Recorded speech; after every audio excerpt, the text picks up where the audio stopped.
እሺ የደብሩ መዘምራን በላልበለሃ ብለው ደስ የሚል በሚያዋዛ መልኩ በሚገባን መልኩ ላደረቁልን መነባንብ ወይንም ደግሞ በላልበለሃ እግዚአብሔር አምላክ እድሜያቸውን ረጅም ያድርግልን፣ ቃሎት ያሰማልን። አሜን። መድኃኔዓለም ኢየሱስ ክርስቶስ የአገልግሎት ዘመናቸውን ይባርክልን። እንግዲህ እኔ ብዙም አልላችሁም። መምህራችን ቅድም እንደነገርኳችሁ በደብሩ በድቁና እዚሁ ተምረው በድቁና ሲያገለግሉ የነበሩ ወንድማችን አባታችን ቀሲስ መጋቢ ሐዲስ አሸናፊ አለሙ ሰፋ ያለ ትምህርት ሰጡናል። እኔ ወደሳቸው ወስዳለሁኝ ቀጥታ።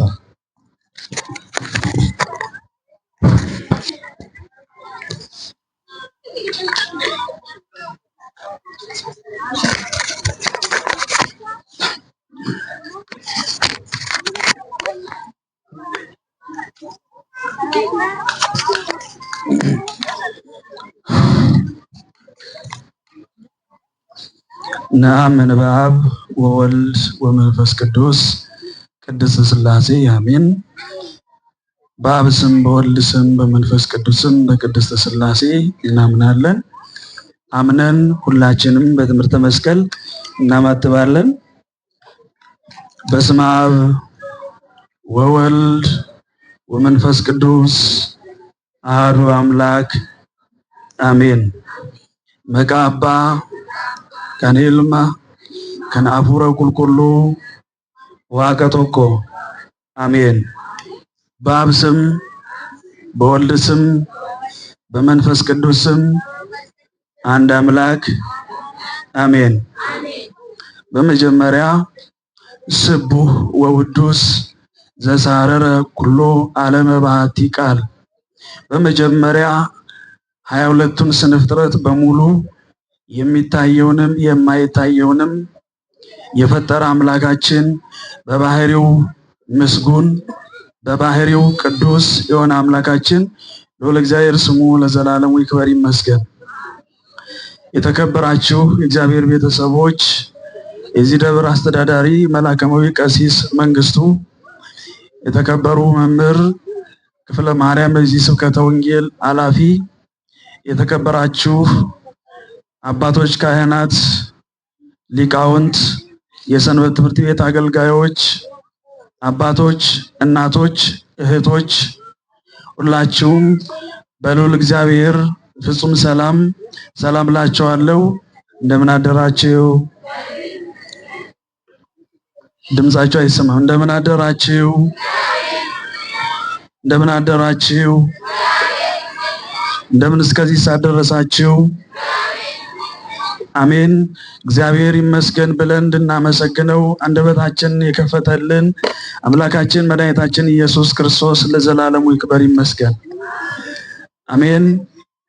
ዋቀዮን አባን ኬኛ ጎፍታን ኬኛ ኢየሱስ ክርስቶስ መቃሳ ከገለቴ ፈኑ ከኑ ገርጋሬ አከውጂ ኬኛ ከበዲ ኬኛ ከበሌሳ ኬኛ ወሰይን ኢላሊን አርጁማ የሳቲን ኢላሌ አፋን ኬኛ በኔ አከ ወሊም መሬኑ አከ ወሊም በረኑ ከኑ ጎዴ ዋቀ ዋቆታ ሞቲ ሞቶታ ጎፍታ ጎፍቶታ ከንቴ ኤልሚ ዱርቤ ማርያም ኢየሱስ ክርስቶስ መቃኒሳ ከኑልፋቴ ፊ ከን ከበጀሚያተው አከሱመስ አቲን ኬኛ ዱርቤ ማርያም ኤርገሞኒ ቁልቁሎኒ ዋቀዮ ሁንዱምቱ ጀራ አከ ኬና ዋቀዮቲ መቃኒሳኒ ከኑልፋቴ ፊ ከን ገለቶሚያተው እግዚአብሔር አምላካችን ስሙ ለዘላለም የተመሰገነ ይሁንልን። እንኳን አደረሳችሁ፣ እንኳን አደረሳችሁ። ለዚህ ዕለት መድረስ ትንሽ ነገር አይደለምና ለዚህ ያደረሰን እግዚአብሔር ይክበር ይመስገን። ምክንያቱም ይችን ዕለት ለማየት ይችን ዕለት የናፈቁ ብዙ አባቶቻችን፣ ብዙ እናቶቻችን፣ ብዙ ወንድሞቻችን፣ ብዙ እህቶቻችን በሞት የተለዩ አሉና እግዚአብሔር ደግሞ በምህረቱና በቸርነቱ ጠብቆ የኛን ኃጢአት የኛን በደል ሳይመለከት ለዚች ሰዓት አድርሶናል። ስሙ በድጋሚ ይክበር ይመስገን። እንግዲህ ዛሬ ደብረ ዘይት ይባላል።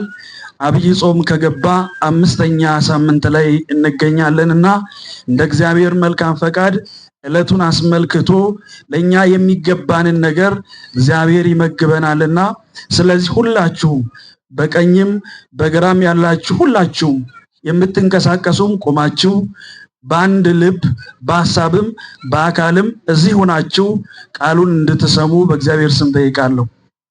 ምናልባት የሚረብሽ ድምጽ እንዳይኖር ቃሉን በደንብ ተከታትላችሁ ከአይምሮአችሁ አስገብታችሁ በልቡናችሁ ጽላት ጽፋችሁ ቀርጻችሁ በዛሬው ዕለት ደብረ ዘይት መታሰቢያ የዕለት መታሰቢያ የምጽአት መታሰቢያ ነውና ዕለቱ ያንን አስመልክቶ እንማራለን። እንደ እግዚአብሔር መልካም ፈቃድ ሁላችንም እንዲያስተምረን የሱ መልካምና ቅዱስ ፈቃድ ይሆንልን። ዛሬ የምንነጋገረው የትምህርታችን መነሻ ርዕስ የምናደርገው ዕቁ ያስሕቱክሙ በሚል ነው። እንዳያስቷችሁ እስኪ በሉ፣ ሁላችሁም አብራችን በሉ። እንዳያስቷችሁ ተጠንቀቁ። ስለ ቃሉ የቃሉ ባለቤት አምላካችን መድኃኒታችን ኢየሱስ ክርስቶስ ስሙ ለዘላለም ክብር ይግባው።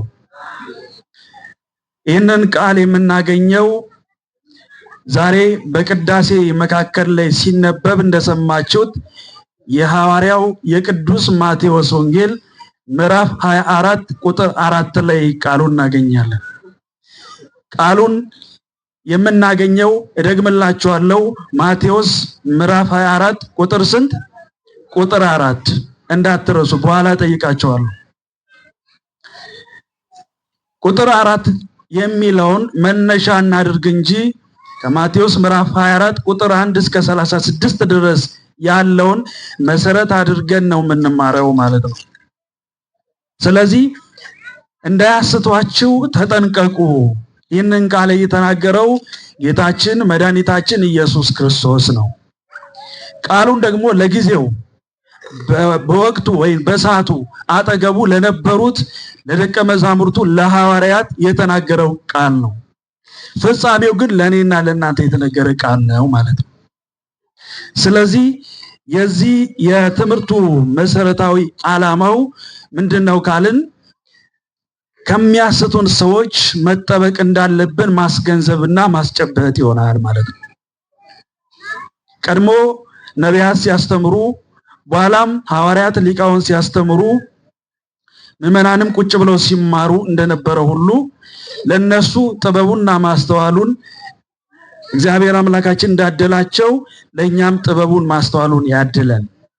እንግዲህ እንደሚታሰበው ዛሬ ደብረ ዘይት ነውና ደብረ ዘይት ወደሚለው ከመሄድ በፊት ዛሬ ልዩ ቀን ናት።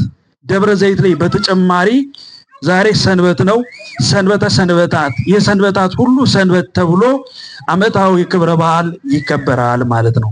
ዓመታዊ ክብረ በዓል። ስለዚህ ዛሬ ስለ ነገረ ምጽአቱ ስለ ክርስቶስ የሚነገርበት ነው። ክርስቶስ ከዚህ በፊት ወደዚህ መጥቶ ነበረ። ወደዚህ ሲመጣ ግን በፍቅርና ስለ ፍቅር ጌታችን ኢየሱስ ክርስቶስ መጥቷል። የሁለተኛ አመጣጡ ግን ለየት ያደርገዋል። በምንድነው ለየት የሚያደርገው ካልን የመጀመሪያው በፍቅር ነው የመጣው። ዓለምን ለማዳን ነው። የጠፋውን ሰው ለማምጣት ነው። የወደቀውን ሰው ለማንሳት ነው። በጨለማ ውስጥ ያለውን ሰው ወደ ብርሃን ለማስገባት ነው። ሁለተኛ የሚመጣው ክርስቶስ ግን ዓለምን ለማሳለፍ ነው። ሰማይና ምድር ያልፋል ቃሌ ግን አያልፍም ብሎ ጌታችን ኢየሱስ ክርስቶስ ለደቀ መዛሙርቱ ተናግሯል ማለት ነው። የክርስቶስ ቃሉ ደግሞ አያልፍም። ስለዚህ ደብረ ዘይትን ስናስብ ሁል ጊዜ ዕለተ ምጽአትን እናስባለን ማለት ነው። ዳዊትም በመዝሙሩ መዝሙር 49 ቁጥር 2 ላይ ስንመለከት እግዚአብሔርሰ ገሃደ ይመጽእ ወአምላክነሂ ኢያረምም እሳት ይነድድ ቅድሜሁ። እግዚአብሔር ይመጣል፣ በግልጥ ይመጣል፣ ተደብቆ ሳይሆን በግልጥ ይመጣል። ዝምም አይልም። በፊቱ ምን ይቃጠላል? እሳት ይቃጠላል ይላል። እሳት የሚለው እንግዲህ መከራውን ነው፣ ፍርዱ ነው። ክርስቶስ የሚመጣው ለፍርድ ስለሆነ እንዲህ ይላል ማለት ነው። በዚያን ጊዜ ግን ሲመጣ ዮሐንስ በራዩ ምዕራፍ 1 ቁጥር 6 ላይ ስንመለከት እነሆ ይላል በሰማይ ደመና ይመጣል፣ ዓይን ሁሉ ታየዋለች፣ የዚያን ጊዜ የወጉት ሁሉ ያዩታል፣ የወጉት ሁሉ ይመለከቱታል፣ የመቱት ሁሉ ያዩታል፣ የገፉት ሁሉ ይመለከቱታል። ያን ጊዜ ግን ያፍራሉ፣ ወደ ዘላለም ጉስቁልናና መከራ ፍዳ ወዳለበት ቦታ ይገባሉ። በትንቢተ ዳንኤል ምዕራፍ 12 ቁጥር 1 ላይ እንዲሁም ደግሞ በማቴዎስ ወንጌል ምዕራፍ 25 ቁጥር 31 ጀምሮ ስንመለከት እግዚአብሔር ወዳጆቹን ጻድቃንን በቀኝ ያቆማል፣ ኃጥአንን ደግሞ በግራ ያቆማል። ስለዚህ ክርስቶስ ለሁለት አይነት ትንሣኤ ያን ጊዜ ይመጣል። አንደኛው ትንሣኤ ዘለክብር ይባላል። ሁለተኛው ትንሣኤ ዘለሐሳር። ትንሣኤ ዘለክብር ማለት የክብር ትንሣኤ፣ የደስታ ትንሣኤ፣ በጎ የሰሩ ሰዎች፣ ቃሉን የሰሙ ሰዎች፣ የሰሙትን ደግሞ በሕይወት የኖሩ ሰዎች ወደ መንግሥተ ሰማያት የሚገቡበት። ኑ አቡየ ቡሩካኑ ለአቡየ ትረሱ ለመንግሥተ ሰማያት፣ ኑ እናንተ የአባቴ ቡሩካን ዓለም ሳይፈጠር ወደ ተዘጋጀላችሁ ርስተ መንግሥተ ሰማያት ግቡ ብሎ ወዳጆቼ ይላቸዋል። ማንን ነው እንዲህ የሚለው? ጻድቃንን ማለት ነው። እንዲሁም ደግሞ ኃጥአንን እናንተ ርጉማን ይላል። ኃጥአንን ቃሉን እየሰማችሁ በዚህ ጆሮ ሰምታችሁ በዚህ ጆሮ ያሳልፋችሁ፣ እየሰማችሁ እንዳልሰማችሁ፣ እያወቃችሁ እንዳላወቃችሁ፣ ወንጌል እየተነገረ በማወቅ በድፍረት ኃጢአት እየሰራችሁ፣ አባቶች ነቢያት፣ አባቶች ካህናት፣ አባቶች መምህራን ቃሉን እንደ ወተት እየመገቧችሁ አይ አሻፈረኝ አልሰማም ብላችሁ እሳትን የመረጣችሁ ሂዱ ወደ ገሃነም ይላል። እግዚአብሔር ሁላችንም ከገሃነም ያውጣል። ስለዚህ ዛሬ ዕለቱ ምንድነው አልኳችሁ? ደብረ ዘይት ይባላል ማለት ነው። ስለዚህ በደብረ ዘይት ጌታችን ኢየሱስ ክርስቶስ የሚመጣበት ዕለት ነው። ክፉ ሰዎች ወደ ሲኦል የሚገቡበት፣ ደግ ሰዎች ጻድቃን ደግሞ ወደ ገነት የሚገቡ ሰዎች ናቸው። ስለዚህ እግዚአብሔር ሰውን ሲፈጥር ልዑል አድርጎ ክቡር አድርጎ ከፍ አድርጎ ፈጥሯል ማለት ነው። ሰውን ሲፈጥር በብዙ ነገር ነው እግዚአብሔር ያከበረው። እግዚአብሔር 22ቱን ስነ ፍጥረት ሲፈጥር ወንድና ሴት እያደረገ ፈጠረ።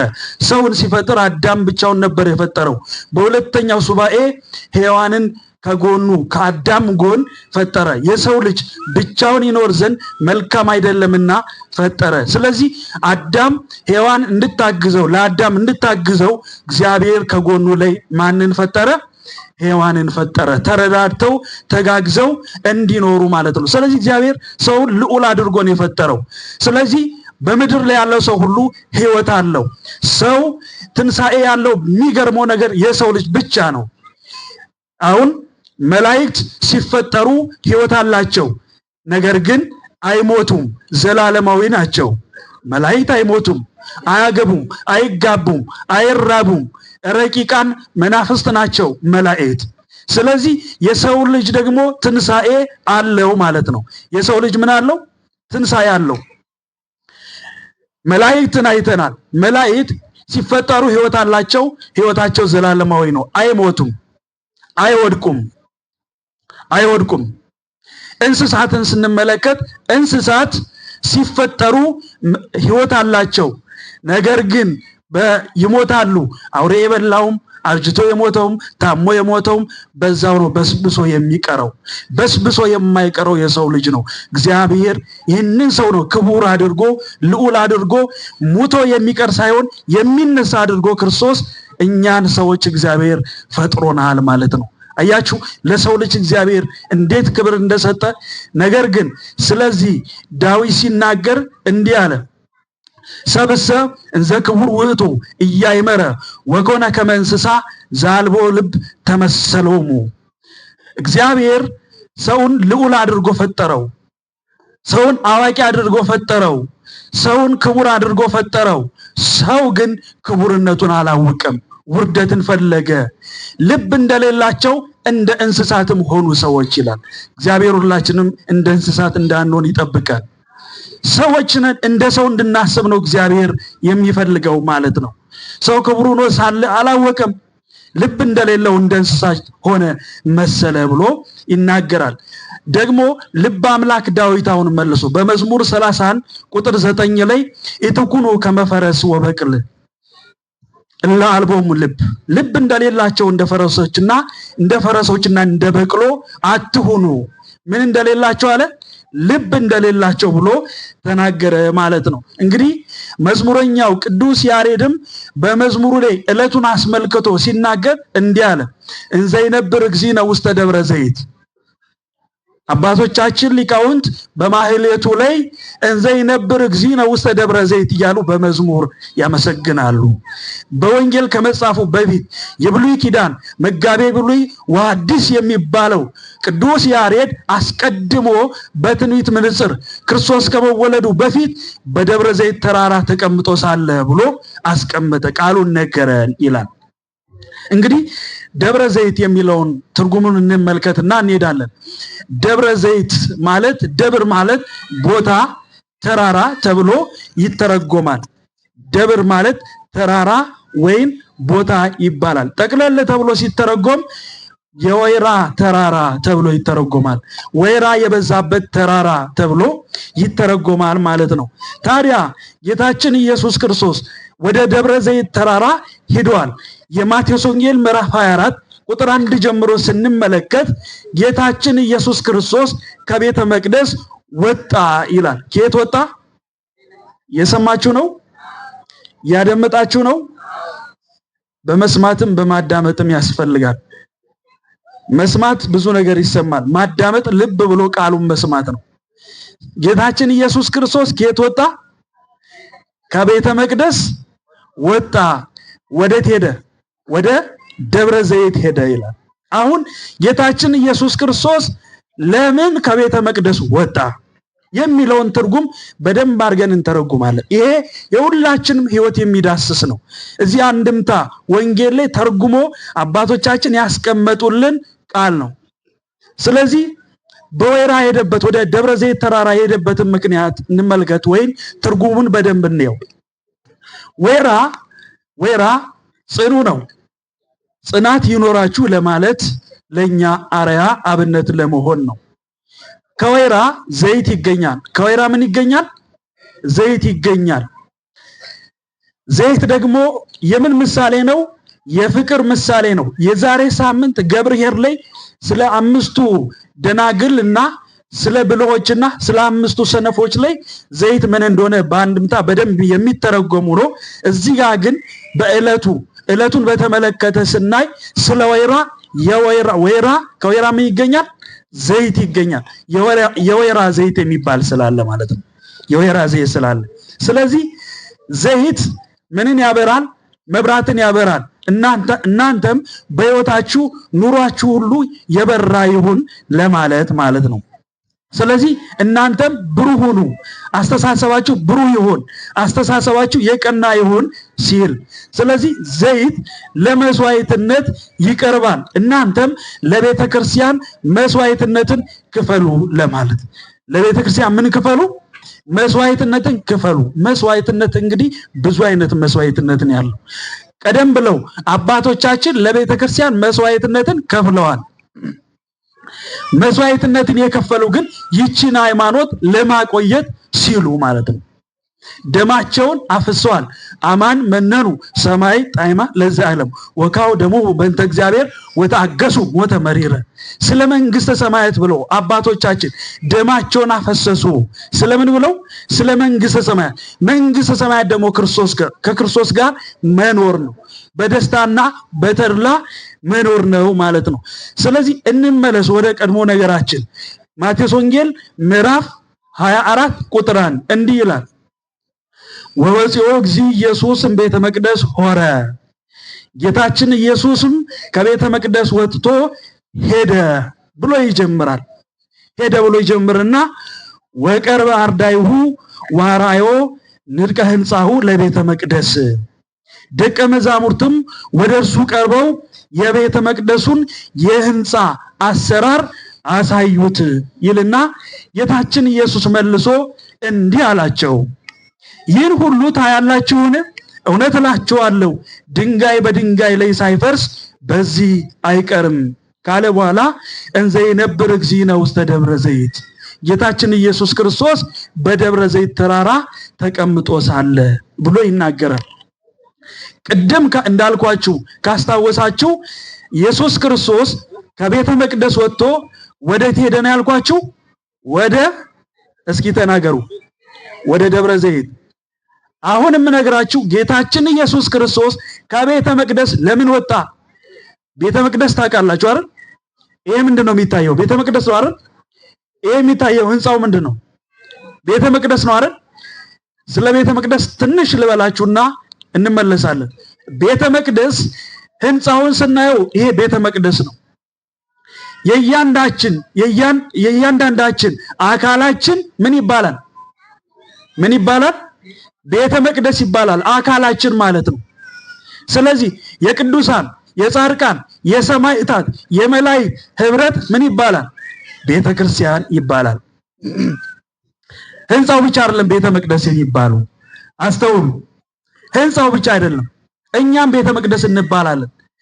አሁን እንመለስ ወደዚህ። ጌታችን ኢየሱስ ክርስቶስ ከቤተ መቅደስ ወጥቶ ወዴት ሄደ? ወደ ደብረ ዘይት። በደንብ እንድትይዙ ነው የምደጋግመው። አሁን ለምን ከቤተ መቅደስ ወጥቶ ወደ ደብረ ዘይት ተራራ ሄደ የሚለውን እንመልከት። ይህን ስንመለከት በብሉይ ኪዳን የተሰራ ቤተ መቅደስ ነበረ። በዚያ ጌታችን መድኃኒታችን ኢየሱስ ክርስቶስ ገብቶ ወንጌልን ያስተምር ነበር። ምን ያስተምር ነበረ? ምን እያስተማረ ነበር? ወንጌል ነው? ወንጌል ነው። ወንጌል እንዳትሉ እሺ። ወንጌል ነው ያስተማረ የነበረው። ወንጌልን ሲያስተምር ካህናቱ፣ አገልጋዩ፣ ምዕመኑ የሱን ቃል ከመስማት ተከለከሉ። ቃሉን አልሰማም አሉ። በእግዚአብሔር ላይ አመጹ። አስተውሉ እንግዲህ በማን ላይ አመጹ? በእግዚአብሔር ላይ አመጹ። ለምን አመጹ? ህዝቡ ለምን አመጸ? ህዝቡ ለምን የእግዚአብሔርን ቃል አልሰማም አለ? እግዚአብሔር ደግሞ ምን ቢቆጣ ነው ቤተ መቅደሱን ለቆ የሄደው? ይህንን በደንብ እንድናይ ነው ወደዚህ የመጣ ነው። ጌታችን ኢየሱስ ክርስቶስ ወደ ቤተ መቅደስ ገብቶ በሚያስተምርበት ሰዓት ካህናቱ በጣም ቀኑ፣ አገልጋዮቹ በጣም ቀኑ። ቅናት ክፉ ነው ወገኖቼ። ቅናት ነፍስ ያስገድላል። ቅናት ህይወት ያጠፋል። ቅናት ያለበት ሰው፣ ቅናት በህይወቱ ያለበት ሰው ህይወቱ የተቃና አይሆንም። የዲያብሎስ ባሪያ ሆኖ ነው የሚኖረው። የማን ባሪያ ነው የሚሆነው? የዲያብሎስ ባሪያ። መንፈሳዊ ቅናት አልተከለከለም። ስጋዊ ቅናት ግን የተከለከለ ነው። ዳዊት ስለ መንፈሳዊ ቅናት ሲናገር እስመ ቅናተ ቤትከ በልዐኒ ትዕይርቶሙ ለእለይተ ኢየሩብከ ወድቀ ላዕሌ ወቀጻይ ክዋ በጾም ለነፍሴ። አያችሁ፣ የአቤቱ ጌታ ሆይ የቤት ቅናት በላኝ አለ። የምን ቅናት በላኝ አለ? እስኪ ተናገር። የምን ቅናት? የእግዚአብሔር የቤቱ ቅናት እንዲበላን የሱ መልካም ፈቃድ ይሆንልን። ስጋዊ ቅናት ሲኦል ያወርዳል። ታስታውሳላችሁ? ማርያም መግደላዊት የምትባለው ሴት በመጽሐፍ ቅዱስ ላይ 7 አጋንንት ያደረባት ሴት ታስታውሳላችሁ? ቃሉ ሲነገር ለምን 7 አጋንንት እንዳደረባት ታውቃላችሁ? ምንድነው ምክንያቱ? መልከ መልካም የሆነች እህት ነበረቻት። ማርያም መግደላዊት መልከ መልካም ነበረች፣ ውብ ነበረች። ነገር ግን እህቷ ከሷ የበለጠ ውብ ነበረችና ወንዶች ወደሷ እየሄዱ ሲያነጋግሯት በጣም ትቀና ነበረ። በጣም ስትቀና ቅናቷም ልክ የለውም ወደር የለውም ነበር። በዚህ ሰዓት በቅናት መንፈስ 7 አጋንንት አደሩባት። አንደኛው ትውዝት፣ የመሳደብ፣ የሐሜት እያለ ይዘረዝራል 7ቱን አጋንንቶች ማለት ነው። ስለዚህ ቅናት አሐዞሙ ለአብዳን ይላል። ቅናት ክፉ ሰዎችን ያዛቸው፣ ቅናት ሰነፍ ሰዎችን ያዛቸው ይላልና ቅናት ክፉ ነው። ስለዚህ ጌታችን ኢየሱስ ክርስቶስ በቤተ መቅደሱ መጥቶ ቃሉን በሚያስተምርበት ጊዜ የቃሉን ወተት ለምዕመናኑ ለሕዝቡ እየመገባቸው እያለ ካህናቱ ቀኑበት። ስለዚህ ቃሉን አንሰማም ብለው ተከለከሉ። ምዕመናኑም ደግሞ ኃጢአትን እየሰሩ በደል እያደረጉ የእግዚአብሔርን ቃል ከመስማት ተከለከሉ። ካህናቱ ግን የቀኑበት ምንድነው ቅናቱ ከተባለ አገልጋዩ የቀኑበት ምክንያቱ ምንድነው? ምን ይመስላችኋል? እሱ ሲያስተምር ምእመናኑ እሱን ይከተሉ ነበር። ማንን? ክርስቶስን። ስለዚህ ሁሉም እሱን የሚከተሉ ከሆነ ሁሉም እሱን የሚሰሙ ከሆነ እኛን አገልጋዮችን ደግሞ ማን ይመግበናል፣ ማን ያበላናል፣ ማን ያጠጣናል ብለው በዚህ ሐሳብ አመጹ። በዚህ ሰዓት ግን ጌታችን መድኃኒታችን ኢየሱስ ክርስቶስ ከቤተ መቅደስ ወጣና ወደ ደብረ ዘይት ሄደ ይላል። አስተውሉ። ክርስቶስ ከቤተ መቅደስ ሲወጣ ግን 3 ጸጋ ይዞባቸው ወጣ ይላል። ስንት ጸጋ? እግዚአብሔር የተሰጠንን ጸጋ ይዘን እንድንኖር ሁላችንም ይርዳን። ዳዊት ወመንፈሰከ ቅዱሰ ይታወጽም ላይሌ የስየን ፍስሐ ድኖተከ ወበመንፈስ አዚዝ አጽናሃኒ። አቤቱ ጌታዬ ኢየሱስ ክርስቶስ ሆይ የቀናው መንፈስ በውስጤ አድስ፣ እርኩስ መንፈስን ከኔ አርቅልኝ፣ ቅዱስ መንፈስን በሕይወቴ ውስጥ በኑሮ ውስጥ አድርግልኝ ይላል ዳዊት። አስተውሉ።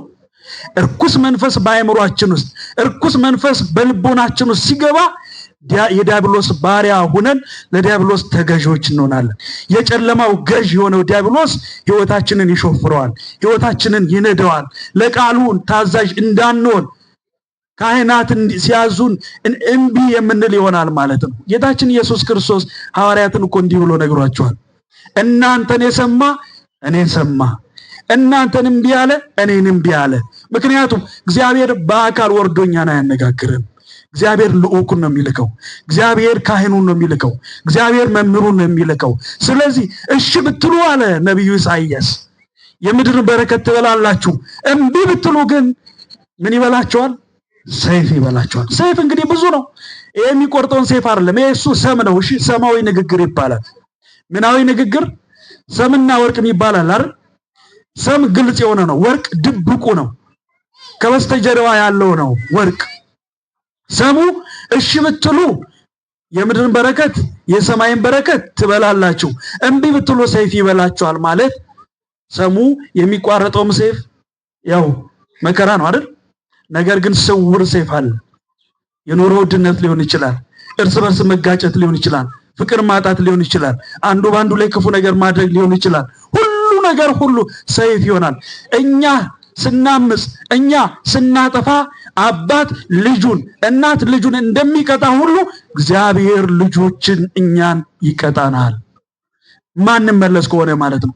ስለዚህ ጌታችን ኢየሱስ ክርስቶስ ከቤተ መቅደስ ሲወጣ 3 ጸጋዎችን ይዞባቸው ሄደ ይላል።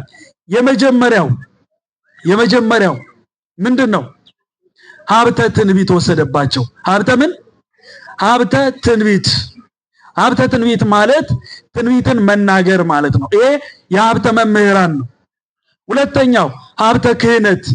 ክህነት ማለት አባቶቻችን ልክ እንደዚህ መስቀል ይዘው የሚባርኩበት፣ የሚያስተምሩበት፣ የሚናዝዙበት፣ የሚፈቱበት ማለት ነው። ስለዚህ ይህንን ክህነት እግዚአብሔር አነሳባቸው፣ ወሰደባቸው። ይህንን ያደረገው እግዚአብሔር በአመፃቸው፣ በተንኮላቸው፣ በክፋታቸው ነው ማለት ነው። በክፋታቸው ነው። ሶስተኛው ሀብተ መንግስት። ሀብተ ምንድን አልኳችሁ? የሰማችሁ ነው። ግን ስንት ጸጋ እግዚአብሔር ወሰደባቸው? 3። የመጀመሪያው ምንድነው? ሀብተ ትንቢት። ሀብተ ትንቢት ማለት ትንቢት መናገር ነው። ይሄ የመምህራን ሀብት ነው። ሁለተኛውስ ሀብተ ክህነት። ይሄ የመናዘዝ፣ የማሰር፣ የመፍታት እግዚአብሔር ይፍታ ማለት ቅዳሴ የመቀደስ፣ ጸበል የማጥመቅ አያችሁ፣ የክህነት ስራን መስራት። ስለዚህ ይህንን ክህነት እግዚአብሔር ወሰደባቸው። ሶስተኛው ሀብተ መንግስት ነው። ይህንን ሁሉ በዚያ አገር ላይ እንዳይኖር እግዚአብሔር አደረገ። ከቤተ መቅደሱ እግዚአብሔር ሲወጣ እነዚህ ጸጋዎች ሁሉ ይዞባቸው ወጣ ይላል። ለዚህ ነው ጌታችን ኢየሱስ ክርስቶስ ከቤተ መቅደስ የወጣበት ምክንያት ህዝቡና ካህናቱ ስላመጹ ነው ማለት ነው። ይሄ እንግዲህ ቤተ መቅደስ ቅድም ነግራቸዋለሁ። ይሄ የሚታየው ህንፃ ብቻ ሳይሆን የኛ አካላችን ምንድነው ብያቸዋለሁ። ምንድነው? ቤተ መቅደስ ነው። የኛ አካላችን ቤተ መቅደስ ከሆነ ደግሞ ቅዱስ አድርጎ ነው እግዚአብሔር የፈጠረው። በንጽህናና በቅድስና እንድንኖር ነው እግዚአብሔር የፈጠረውና እግዚአብሔር ለፈጠረው ዓላማ የማንጠቀምበት ከሆነ እግዚአብሔር አንድ ነው፣ መንፈስ አንድ ነው። ግን ልዩ ልዩ ጸጋዎችን ለሰዎች ሁሉ ማን ይሰጣል? እግዚአብሔር ይሰጣል። ያ እግዚአብሔር የሰጠንን ሀብት እግዚአብሔር መልሶ መውሰድ ይችላል። ይችላል? አይችልም? አንደበታችን የፈጠረው ማን ነው? እግዚአብሔር ነው። እንዳንናገር ዲዳ ማድረግ ይችላል? አይችልም? ይችላል።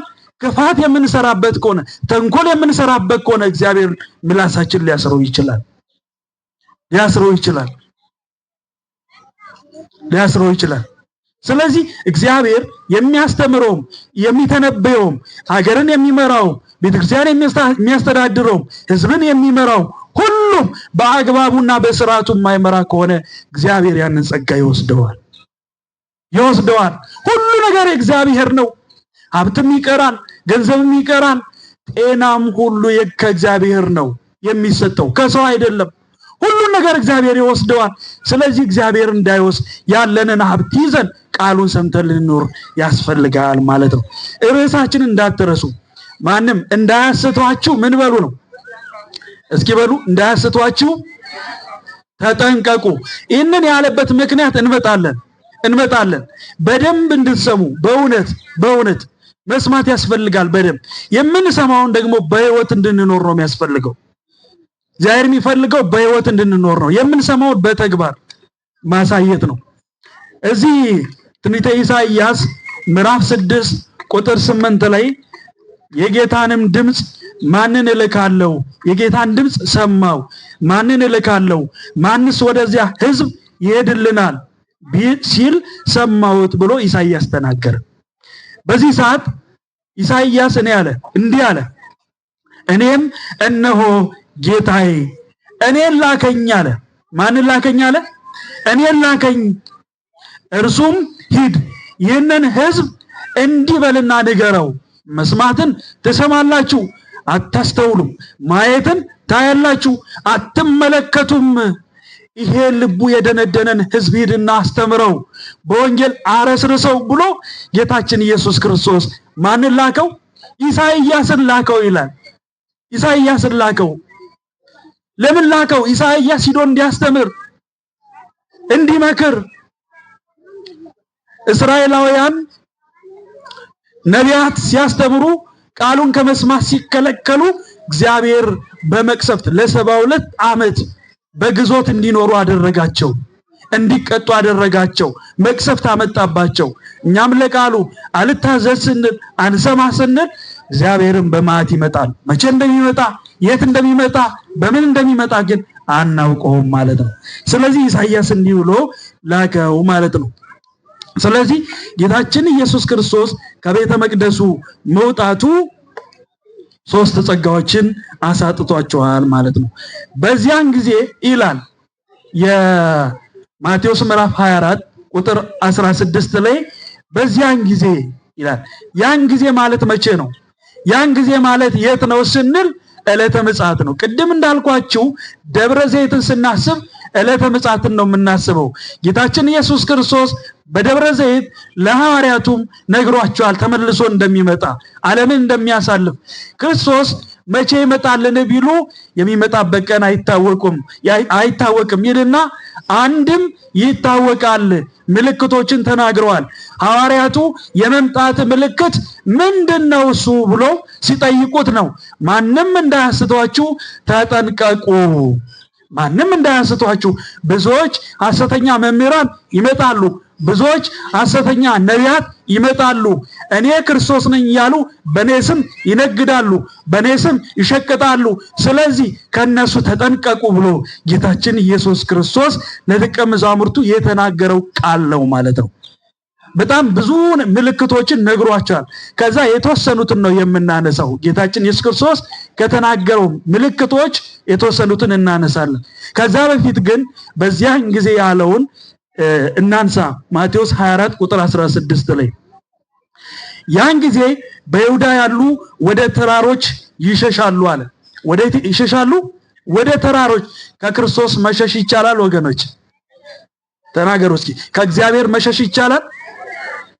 በዛም ቢሄድ በዚህም ቢሄድ አንተ አለ ያለ ዳዊት ለእግዚአብሔር ምድር በምላ ዓለምኒ ወኩሎሙ እለ ይነብሩ ውስቴታ። ዓለም ሁሉ የማን ነው? የእግዚአብሔር ነው። የሚታየው የማይታየው ሁሉ የእግዚአብሔር ነው። ከእግዚአብሔር መሰወር የሚቻለው አንዳችም ሰው የለምና ስለዚህ ከእግዚአብሔር ይሸሻሉ። ይህንን ሲናገር ወዴት መሸሽ እንዳለብን ግን ለኛ ሲያስረዳን ነው። ይህንን ይልና እንዲህ ይላል ወባይቱ አሌሎን ለጽኑሳት ወለለ ያጽና በውእቱ መዋዕል። ነገር ግን አለ በዚያ ወራት ለጸነሱና ለሚያጠቡ ሰዎች ወዮላቸው አለ። በዚያ ወራት ምን ስላሉት? ለጸነሱና ለሚያጠቡ ለነዚያ ሰዎች ወዮላቸው። በዚያ ሰዓት የተባለው ዕለተ ምጽአት ነው። ይሄ ማለት ምን ማለት ነው? ምን ማለት ነው ወደሚለው እንመጣለን። እንዲህ ካለ በኋላ ወጸልዩ ባሕቱ ከመ ይኩን ጉያክሙ በክረምት ወበሰንበት። ነገር ግን ሽሽታችሁ በክረምት ወይም በሰንበት እንዳይሆን ግን ጸልዩ። እስመ ይከውን ውእተ አሚረ አብይ ሕማም ወምንዳቤ ዘይኮነ ከማሁ እማመ ተፈጥረ ዓለም እስከ ዮም ወይከውንሂ። ያን ጊዜ ዓለም ከተፈጠረ ጀምሮ እስከ ዛሬ ያልተደረገ ከእንግዲህ ወዲያም የማይደረግ ነገር ይፈጠራል ይከናወናል ብሎ ራሱ ባለቤቱ ጌታችን ኢየሱስ ክርስቶስ ተናገረ። በዚያ ወራት ለጸነሱና ለሚያጠቡ በክረምት በሰንበት በእነዚህ በሶስቱ ቀን እንዳይሆን ግን አለ ጸልዩ። ምጽአት በዚህ በሶስቱ ቀን እንዳይሆን ጸልዩ እንዳይሆን አለና በዚያ ወራት ለጸነሱና ለሚያጠቡ ማለት ምን ማለት ነው ሲባል ለጸነሱ ወልደው ለሚያሳድጉ ለጸነሱና ወልደው ለሚያሳድጉ ሴቶች ወዮላቸው። የጸነሱት በመንገድ ይወልዳሉ፣ የወለዱት ደግሞ ወተት ስጡን ፍትፍት ስጡን እያሉ ያስቸግራቸዋል። በመከራ ላይ መከራ ይሆንባቸዋል፣ በችግር ላይ ችግር ይሆንባቸዋልና ስለዚህ ተጠንቀቁ አለ። ሌላው ትርጉም ስንመለከት በዚያ ወራት የሚለው ኃጢአትን በሐልዮ ጸንሰው፣ ሐልዮ ማለት ሐሳብ ነው። በሐልዮ ጸንሰው በነቢብ አርግዘው በገቢር ለሚወልዱ ሰዎች ወዮላቸው አለ። ሐልዮ ማለት ሐሳብ ነው። የሰው ልጅ ኃጢአት የሚሰራው በሶስት መንገድ ነው። በስንት መንገድ ነው አልኳችሁ?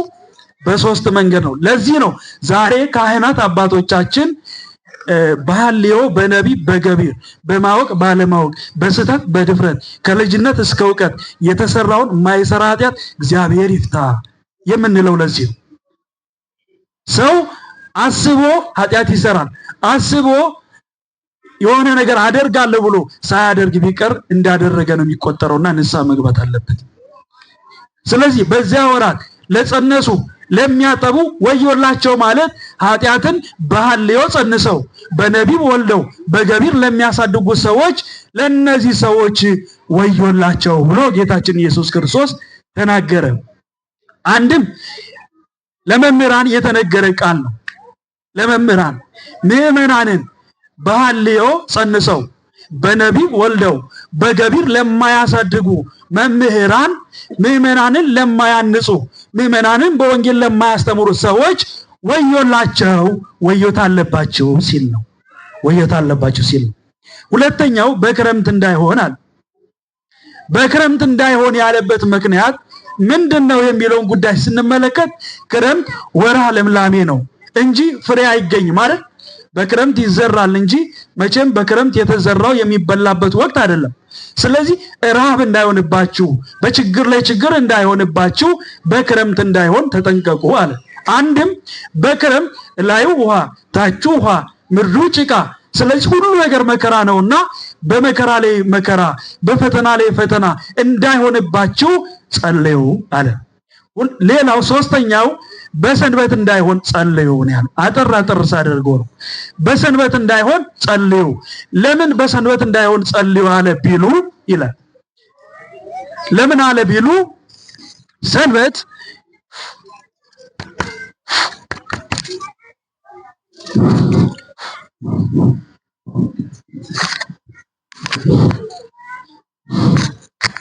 ሰንበት የእረፍት ጊዜ ነው አይደል? እንደሚታወቀው ሰንበት የእረፍት ጊዜ ነው፣ የምናርፍበት ጊዜ እንጂ መከራ የምንቀበልበት ጊዜ አይደለም።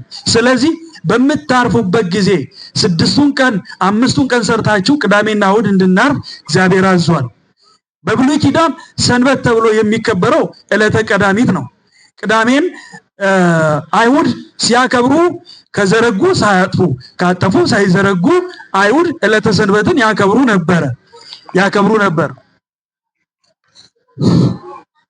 ነበር።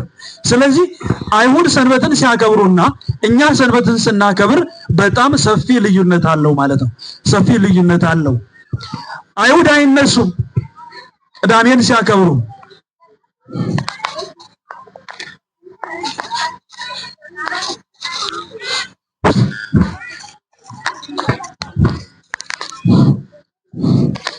እንግዲህ ሰው ሰራሽ ነገር አስቸጋሪ ነው። ስለዚህ አይሁድ ሰንበትን ሲያከብሩ መልካም ነገር በመስራት ሳይሆን ከተቀመጡበት ቦታ ባለመነሳት፣ እግራቸውን ባለማጠፍ፣ ባለመዘርጋት፣ ባለመንቀሳቀስ ነው። በአዲስ ኪዳን ግን ዕለተ ሰንበትን ቅዳሜንም እሁድንም እንድናከብር እግዚአብሔር አዟል። ስናከብር ግን በጎ ነገር በማድረግ የነፍስን ስራ በመስራት የታመመ በመጠየቅ የታሰረ በማስፈታት ይህን የመሳሰሉ ነገሮች እንድናደርግ ተፈቅዷል ማለት ነው። ስለዚህ አንድም ሰንበት የመንግስተ ሰማይ ምሳሌ ናት። ስለዚህ የመንግስተ ሰማይ ምሳሌ በሆነችው በምታርፉበት ሰንበት እናንተ ስደት እንዳይመጣባችሁ ጸልዩ ብሎ ጌታችን ኢየሱስ ክርስቶስ ተናግሯል። ይህን ካለ በኋላ ማንም እንዳያስታችሁ ተጠንቀቁ ሲል ቀርቡ አቤሁ አርዳይሁ እንተ ባሕቲቶሙ፣ ደቀ መዛሙርቱ ለብቻቸው ወደ እርሱ ወደ ጌታችን ወደ ኢየሱስ ክርስቶስ ቀረቡና እንዲህ አሉት ይላል። ወይቤልዎ ንግረነ ማይዜ የከውን ዝንቱ ወምንት ተአምሪሁ ለምጽአትከ ወለህልቀተ ዓለም። ወደ ክርስቶስ ቀረቡና ንገረን ይሄ መቼ ይሆናል? የዓለም ፍጻሜ መቼ ይሆናል? ዓለም የሚያልፈው መቼ ነው? ብለው ጌታችን ኢየሱስ ክርስቶስን ጠየቁት። የጠየቁት ምንድነው? ክርስቶስ ሲመጣ በምን አይነት መንገድ እንደሚመጣ፣ ክርስቶስ ሲመጣ ምልክቱ ምን እንደሆነ ለማወቅ ስለፈለጉ ምልክቱ ምንድነው አሉ። እንዲህ ብለው ሲጠይቁት ነበር ጌታችን ኢየሱስ ክርስቶስ ምንድነው ያላቸው? ወይቤልዎ ዕውቁ ያስቱክሙ፣ ማንም የሚያስታችሁ እንዳይኖር ተጠንቀቁ አለና እስመ ብዙኃን ይመጹ በስሜ እንዘ ይብሉ አነ ውእቱ ክርስቶስ፣ ብዙዎች በእኔ ስም ይመጣሉ ይነግዳሉ። በሌላ አባባል የበግ ለምድ ለብሰው ይመጣሉ ተብሏል አይደል? አልተባለም? የበግ ለምድ የተባለው ምንድነው? ካህን ሳይሆኑ ካህን ነን ብለው፣ አባት ሳይሆኑ አባት ነን ብለው፣ መምህር ሳይሆኑ መምህራን ነን ብለው በኢየሱስ ክርስቶስም የሚመጡ አንድም ከድንግል ማርያም በድንግልና ተጸንሼ በድንግልና የተወለድኩ ነኝ ብሎ የሚያስታችሁ ይመጣል ይልና እዚህ ዮሐንስ በራእዩ ምዕራፍ 13 ቁጥር 1 ጀምሮ እናንተ በደንብ አንቡት። ሐሳዊ መሲህ ይመጣል ይላል። ሐሳዊ ምን? ሐሳዊ መሲህ ማለት ህዝብን የሚያስት ህዝቡን የሚያጠፋ ከእግዚአብሔርን ከማምለክ እሱን እንድናመልክ የሚፈልግ ማለት ነው። የሚፈልግ ብዙ ታምራትን ያደርጋል። እሳትን ከሰማይ እያወረደ ማለት ነው። ፀሐይን በቀኝ እጁ ጨረቃን በግራ እጁ ይዞ በምትሃት ብዙ ታምራትን ያሳያል። ስለዚህ በዚያ ጊዜ ግን የጸና በዚያ ጊዜ ግን በክርስቶስ ያመነ ሰው እስከ ፍጻሜው ድረስ ያመነ ሰው የሕይወትን አክሊል ያገኛል። ስለዚህ ጽናት ይኑራችሁ ብሎ ጌታችን ኢየሱስ ክርስቶስ ተናግሯል። ይህ እስከሚሆን ድረስ ግን ብዙ ሐሰተኞች የሱ ቡችሎች ግን ብዙ ሐሰተኞች አሉ፣ ይመጣሉ። ዛሬም እንደምንሰማው ነብይ ነን እያሉ ድራማ የሚሰሩ ማለት ነው። ታውቃላችሁ፣ በየሶሻል ሚዲያው ላይ ድራማ የሚሰሩ ህዝቡን የሚያታልሉ፣ ህዝቡን ሳር የሚያስግጡ፣ ህዝቡን የሚቀጠቅጡ፣ ህዝቡን የሚደበድቡ፣ በህዝቡ ገንዘብ የሚጫወቱ፣ ቅዱሳንን የሚቃወሙ፣ እነሱን ግን እንዲያመልኳቸው እኛ ግን አማላጅ ነን የሚሉ፣ እኛ ከክርስቶስ ጋር እናገናኛቸዋለን የሚሉ ሐሳዊ መሲህ ዛሬም አሉ። እነዚህ ግን የዛኛው የትልቁ የሐሳዊ መሲህ ቡችሎች ናቸው። ትናንሾች ገና ጀማሪዎች ማለት ነው። ያ ግን ሲመጣ ምናልባት ሰማይን ዝቅ ምድርን ከፍ ቢያደርግ ያን ጊዜ እናንተ ግን መጽናት አለባችሁ። ቁጥሩም 666 ነው ተብሎ ተነግሮታል። ቁጥሩ 666 ነው። የሰው ስም ተብሎ ይነገራል። ሰው አስራው ጅማት አለው 666 ማለት ነው። ይሄ ማለት የሰውን ማለት ከኛ ጋር የሚያመሳስለው ነገር ምንድነው? 666 የሚል ምልክት አለው። ህዝቡን እያሳተ ከእግዚአብሔር መንገድ ያስወጣል። ብዙ ታምራትን ያደርጋል። እኔን አምልኩ ይላል። ዓለምን ሁሉ ይገዛል ይላል።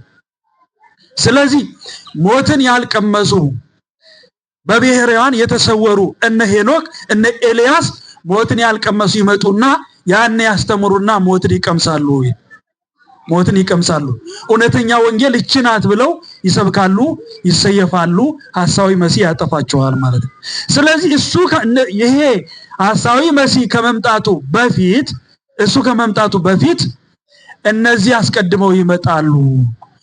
ሐሰተኛ መምህራን ይመጣሉና ስለዚህ ማንም እንዳያስቷችሁ ተጠንቀቁ ብሎ ጌታችን ኢየሱስ ክርስቶስ ነገራቸው። እንግዲህ በብሉይ ኪዳንም በአዲስ ኪዳንም ሐሰተኞች ነበሩ።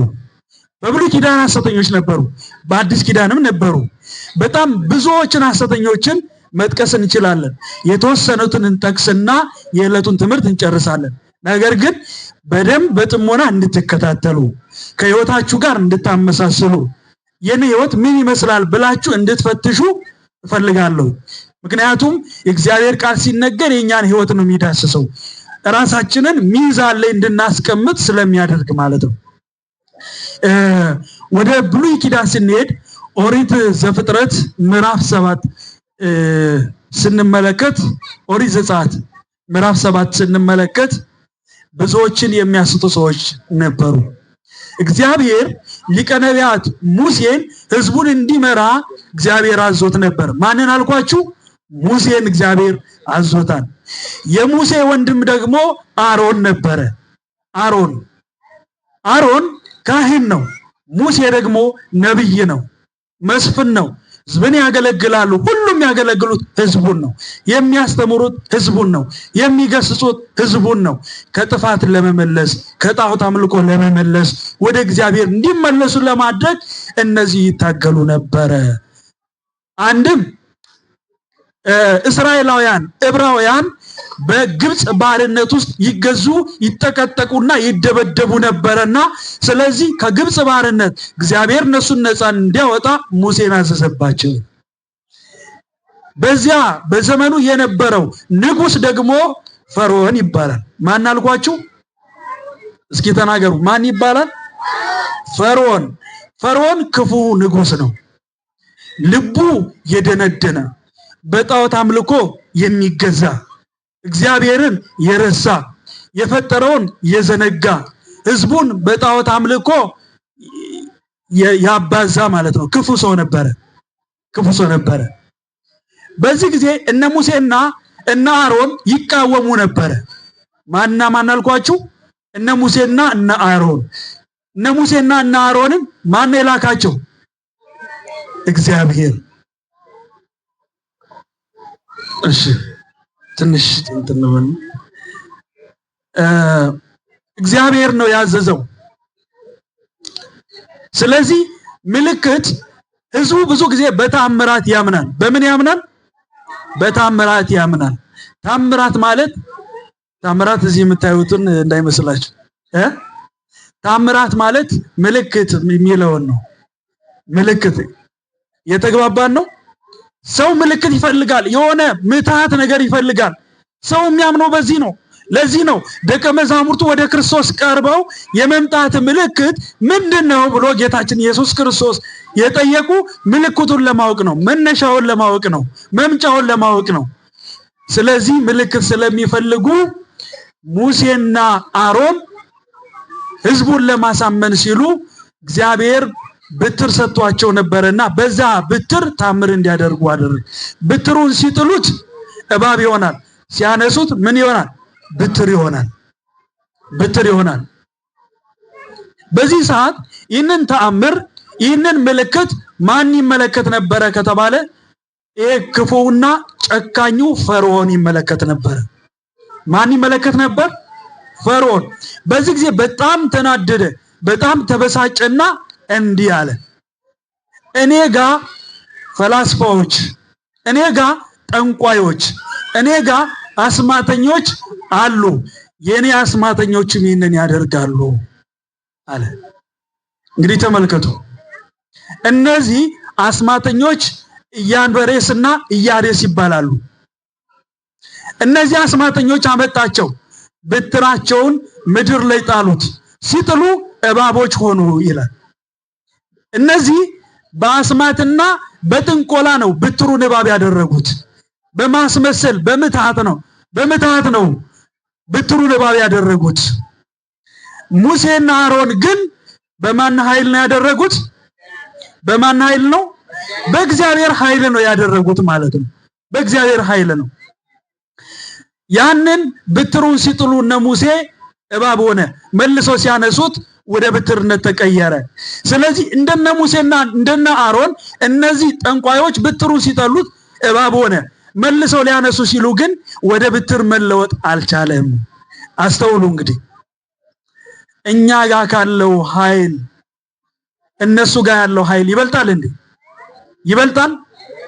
እነሱ ጋር ካለው ኃይል እኛ ጋር ያለው ኃይል ይበልጣል።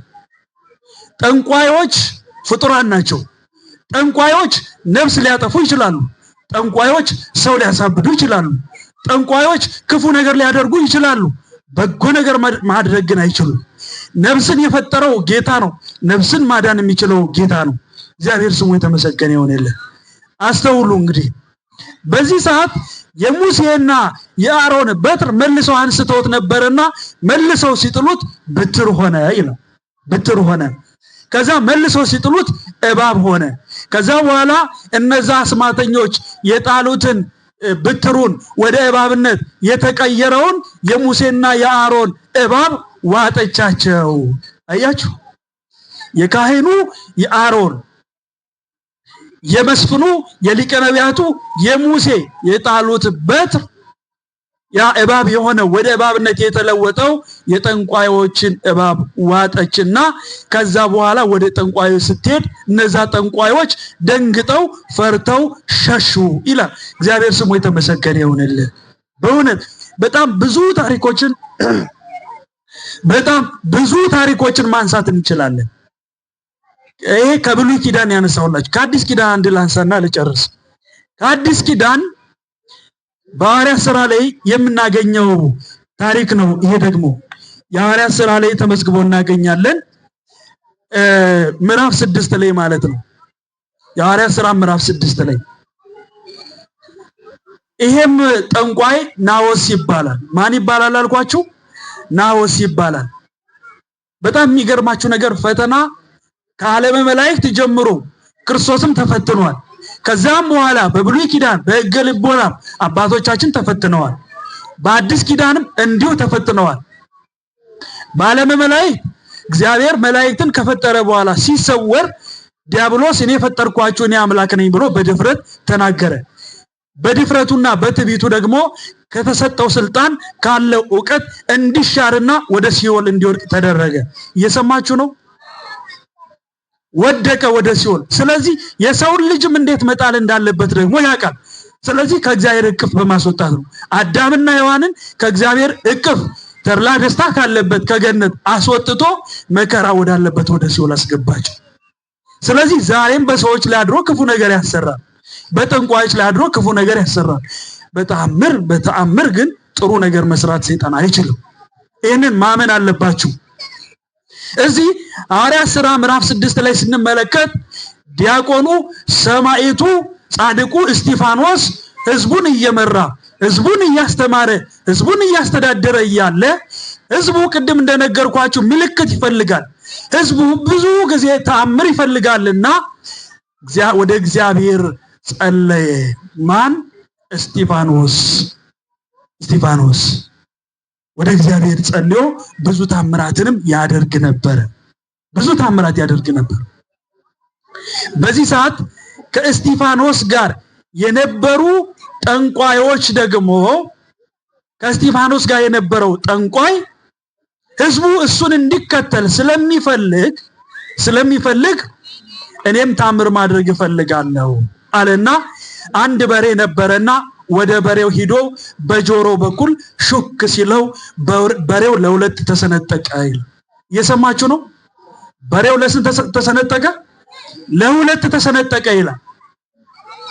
እስጢፋኖስ እንዲህ አለ፣ አንተ ጋር ካለው እኔ ጋር ያለው ይበልጣል፣ አንተ ጋር ካለው ኃይል እኔ ጋር ያለው ኃይል ይበልጣልና እኔ በእግዚአብሔር ነው የምመካው፣ እኔ ጋር ያለው እግዚአብሔር አሸናፊ ነው ብሎ እስጢፋኖስ ተናገረና ጌታ ሆይ ይህንን የሞተውን በሬ ይሄ የገደለው ጠንቋይ ህዝቡን እንዲከተሉት ነውና እባክህ ጌታዬ ሆይ የሞተውን በሬ አስነሳልኝ ብሎ ሲጸልይ ለሁለት የተሰነጠቀው በሬ ብድግ ብሎ ተነሳ። የህይወት ባለቤት እግዚአብሔር ነው። የፍቅር ባለቤት ክርስቶስ ነው። የሞተውን በሬ በህይወት ማቆም ቻለ እስጢፋኖስ፣ በጸሎት ማለት ነው። አስተውሉ። ዛሬም ድረስ በሰዎች ላይ አድሮ ክፉ ነገር የሚያሰራው ዲያብሎስ፣ ክፉ ሰይጣን ዛሬም ያሰራል፣ ከእግዚአብሔር መንገድ ያስወጣል። ስለዚህ ማንም እንዳያስታችሁ ተጠንቀቁ ብሎ ጌታችን ኢየሱስ ክርስቶስ ለደቀ መዛሙርቱ ለሐዋርያት ነገራቸውና ምልክቶችን ተናገረ። ከሰው ከአመፃ ብዛት የተነሳ ፍቅር ከሰው ዘንድ ትቀዘቅዛለች፣ በለሲቷም ትለመልማለች፣ ህዝብ በህዝብ ላይ ይነሳል፣ መንግስት በመንግስት ላይ ይነሳል እያለ እየዘረዘረ ምልክቱን ጌታችን ኢየሱስ ክርስቶስ ነገራቸው ማለት ነው። የተወደዳችሁና የተከበራችሁ የእግዚአብሔር ቤተሰቦች ማንም እንዳያስታችሁ ተጠንቀቁ። መጠንቀቅ ያስፈልጋል። ስለዚህ ወደ መጨረሻው ስንሄድ ምን እናድርግ ታዲያ? በዲያብሎስ እንዳንፈተን ያለንበት ህይወት እንዲስተካከልልን ምን እናድርግ ስንል አንደኛ ከጣዖት አምልኮ መውጣት ያስፈልጋል። የፈጠረን እግዚአብሔር ነው። የህይወት ባለቤት እግዚአብሔር ነው። የሚያኖረን እግዚአብሔር ነው። የሚመግበን እግዚአብሔር ነው። ስለዚህ እነሱ ጋር ካለው ኃይል እኛ ጋር ያለው ኃይል ይበልጣል። እነሱ ጋር ካለው ጥበብ እኛ ጋር ያለው ጥበብ ይበልጣል። ስለዚህ በአጠገባችን ያለው በቅንድባችን ስር ያለውን ጸጋችንን ዕውቀታችንን እንዳንገፈፍ እግዚአብሔር ይርዳል። እግዚአብሔር ከቤተ መቅደስ ሲወጣ ጸጋ ይዞ የወጣው እግዚአብሔር ወደኛ መምጣት ሲፈልግ እኛ ደግሞ አትምጣብን የምንል ከሆነ እግዚአብሔር ከኛ ላይ ጸጋውን ይገፈብናል ማለት ነው። ታዲያ እግዚአብሔርን እሺ በሉት ዲያብሎስን እምቢ በሉት ተብሎ ተነግሯል። ይሄ ማለት በተግባር በገቢር ነው እንጂ እግዚአብሔር በአካል መጥቶ እሺ በሉኝ ዲያብሎስ እሺ በሉኝ ይለናል ማለት አይደለም። ክፉ ስራ ስንሰራ የማን ወዳጅ ይሆን ነው? የዲያብሎስ ወዳጅ ይሆን ነው። መልካም ስራ ስንሰራ የእግዚአብሔር ወዳጅ ይሆን ነው። የተከበራችሁ እግዚአብሔር ቤተሰቦች አሁን ያለንበት አብይ ጾም ነው። አብይ ጾም ማለት ከፍ ያለ ትልቅ ጾም ነው። ከሰባቱ አጽዋማት መካከል የተለየ ነው። አብይ ያስባለውም ደግሞ ጌታችን መድኃኒታችን ኢየሱስ ክርስቶስ የጾመው ጾም ስለሆነ ነው። ሁለተኛ የጊዜውን ብዛት የሰዓቱን ብዛት ቢታይ ረዘም ያለ ነው። ሌሎች አጽዋማትን ስንመለከት ሐዋርያት ፍጡራን የጾሙት ጾም ነውና አብይ ያስባለበት ሰፊ ጉዳይ አለ። ይሄን ጾም ስንጾም ለብርሃነ ትንሣኤው እግዚአብሔር በሰላም በሕይወት እንዲያደርሰንና የምንጠይቀውን ጥያቄ ምላሽ የምናገኘው በንስሐ ሳሙና ስንታጠብ ነው። ከሐሜት፣ ከተንኮል፣ ከክፋት፣ ከዘረኝነት፣ ከአድመኝነት፣ ከቅናት ከነዚህ ሁሉ ስንጸዳ ነው። ሰውን ከመተቸት በሰው ላይ ከመፍረድ ስንቆጠብ ነው። ስለዚህ ማንም እንዲያስተን አንፈልግም። ማንም እንዲያስተን ደግሞ መሆን የለበትም። የእግዚአብሔርን ቃል የሚሰማ ሁሉ በማንም አይታለልም፣ በእግዚአብሔር ብቻ ያምናል። የሚመካ ቢኖር በማን ይመካ ይላል? በእግዚአብሔር ይመካ ይላልና ዕለት ዕለት የሚያስጨንቀኝ የአብያተ ክርስቲያናት ነገር ነው ብሎ ቅዱስ ጳውሎስ እንደተናገረው ሁሉ ጊዜ ሁላችንም ሊያስጨንቀን የሚገባው የቤተ ክርስቲያን ጉዳይ ሊሆን ይገባል። ሁሉ ጊዜም ልንጨነቅ የሚገባ ማለት ነውና ስለዚህ ስጋውን ደሙን በልተን ቃሉን ሰምተን በሕይወት እንድንኖር እግዚአብሔር ሁላችንም ይርዳን። እንግዲህ እግዚአብሔር ቃል ቢነገር አይሰለችም፣ ቢነገር ደግሞ አያልቅም። ግን ጊዜ ነው ሊያጥረን የሚችለው ጊዜ። በእውነት እንደዚህ ቁጭ ብላችሁ ስትሰሙ ደስ ይላል።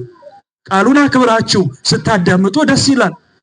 ልክ እዚሁ ገነት በተመሰለችው ቤተክርስቲያን ነጭ ለብሳችሁ ቁጭ ብላችሁ ቃሉን እንደሰማን አባ ሕርያቆስ በቅዳሴ ማርያም ላይ እንደነገረን እዚህ እንደተሰበሰብን ሁላችን በደብረ ጽዮን በኢየሩሳሌም ሁላችንም እየሰበሰበን በቀኙ ያቁመን። ቃሉን ሰምተን በሕይወት እንድንኖር እግዚአብሔር ሁላችንም ይርዳን።